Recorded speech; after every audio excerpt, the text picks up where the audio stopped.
Good day mga ka-adventure, ito nga pala si Tito Rai. And for today's video, samahan niyo ako. Dito muna tayo sa bahay. Maglilinis tayo ng aquarium ng aking mga goldfish. Meron ako akong mga goldfish na alaga dito. Pakita ko sa inyo. Samahan niyo ako, linisin natin.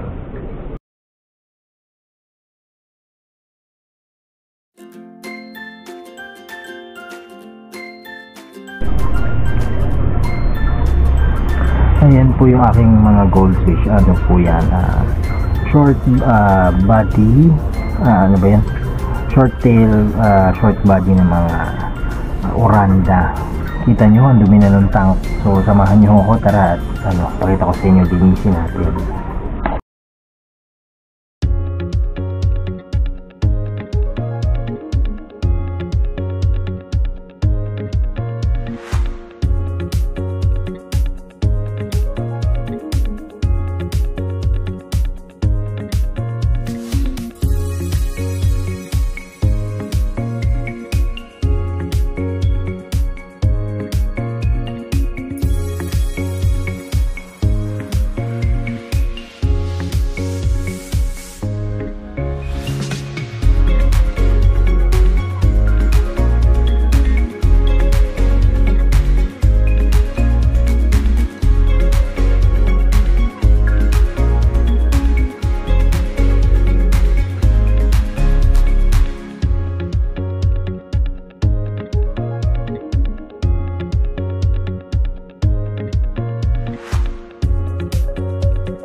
Ayan po, nakikita po natin, napalitan na po natin siya ng tubig. Bukas pakikita ko sa inyo ang resulta.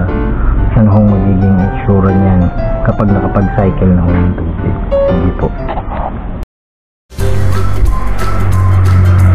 Okay, ayan po. Ngayon nakikita niya na cycle na yung tubig ng aquarium. Kitang-kita na ho yung mga goldfish ko ngayon. Ang ganda na nilang tingnan. Goldfish madalas maglinis ng tank kasi yung unang-una yung dumi nila pino, saka malakas sila kumain. Okay, yun po.